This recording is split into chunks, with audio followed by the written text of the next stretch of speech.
सामाजिक लोग नौजवान उठ के संघर्ष करे तो ये गरीब लोग भी अपनी तस्वीर को बदल सकते हैं अपने बलबूते अपने पैरों पर खड़े होकर के।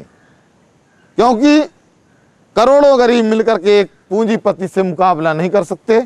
करोड़ों गरीबों को एक पूंजीपति जेब में डाल लेगा, लेकिन जब वोट पड़ता है साथियों तो एक बिरला वोट डालेगा, 2 झोपड़ी वाले डालेंगे वोट तो झोपड़ी वाले जीतेंगे, बिरला हारेगा।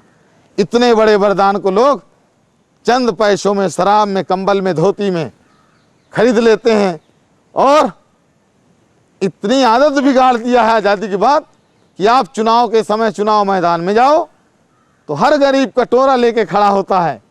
उसको इस बात का एहसास उसका मार दिया गया है, ये वोट तुम्हारा प्रधानमंत्री के बराबरी में खड़ा करता है, बिरला के बराबर तुम्हारा वोट है। उस बात को लोग समझ न पाएं तो लोग नाली नर्दा पेंशन मांगते हैं, कोई पैसा मांगता है, कोई पाउच मांगता है, और ये चालाक लोग उसके कटोरे में आश्वासन का पुलिंदा छोड़ देते हैं और उसका वोट लूट के भोपाल और दिल्ली जाते हैं। और फिर वो गरीब 5 साल कटोरा लिए वही कटोरा 5 साल भटकता रहता, उसकी कोई सुनने वाला नहीं है। इस विषय में हमें ये भी कहना है कि हम अगर अपराध करेंगे तो हमें सजा भोगनी पड़ेगी। आज़ादी के 58 साल से हमने अपराध किया है, हमने वोटों का सौदा किया है, हमने वोट को अपने अधिकार के लिए, अपने सम्मान की रक्षा के लिए कभी नहीं डाला। हम वोट शराब में, कंबल में, धोती में, नाली नर्दा में, ट्रांसफ़र पोस्टिंग में देते हैं। हम इस बात को नहीं सोच पाए कि वोट हमारी कितनी बड़ी दौलत है, कितना बड़ा वरदान है। तो मेरा ये कहना भाइयों, बबूल के पेड़ में अगर दूध डालो, पानी डालो, पूजा करो, लेकिन बबूल के पेड़ से आम का फल खाने को नहीं मिलेगा। अगर आम का फल खाना है तो आम का पौधा लगाना पड़ेगा। तुम्हें क्यों नहीं याद करते लोग वोट पाने के बाद? क्योंकि तुम वोट बेचते हो, वोटों का जुआ खेलते हो।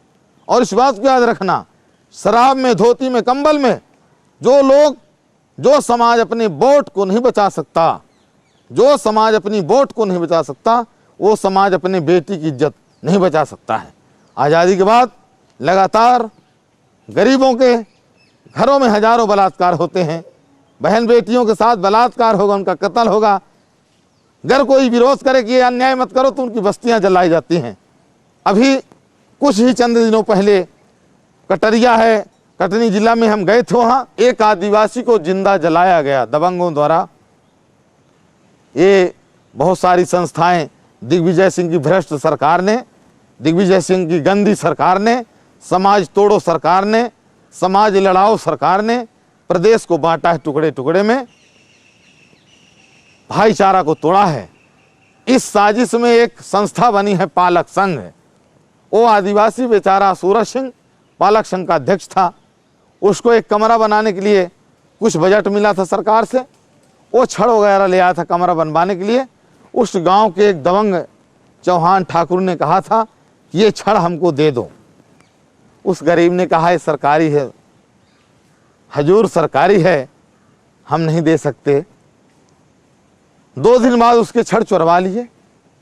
वो बेचारा आदिवासी सोचा मेरी रिकवरी होगी, मेरे तो घर भी नहीं है, क्या देंगे, कैसे, हम जेल जाना पड़ेगा। वो रिपोर्ट करने चला गया थाने में। जाके उसने रिपोर्ट इतनी लिखाया कि हमसे फलाने आदमी छड़ मांग रहे थे, हम दिए नहीं और आज हमारे छड़ चोरी चले गए।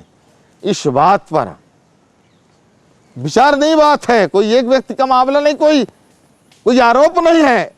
इसको हमको आपको ये सामाजिक बुराई से लड़ना पड़ेगा, सच्चाई को स्वीकार करना पड़ेगा। उस आदिवासी को 12 बजे रात बुलाए और घर में इतना मारे, और मारने के बाद जब बेहोश हो गया तो उसके ऊपर तेल डाल के, कपड़े डाल के, शरीर में तेल डाले और तेल डाल के आग लगाए। आग लगते ही उसको होश आया, वो चिल्लाया, गांव के दौड़े और वो जल जल के प्राण त्याग दिया।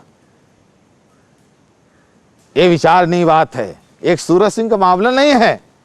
मामला है कि एक दीनता, हीनता, गरीबी जल गई, न्याय जल गया।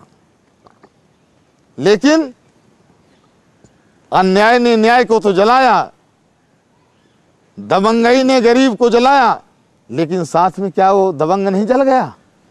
सूरज सिंह तो जल गया, एक कलंक लग गया इस व्यवस्था पे, लेकिन साथ में वो परिवार भी जल गया।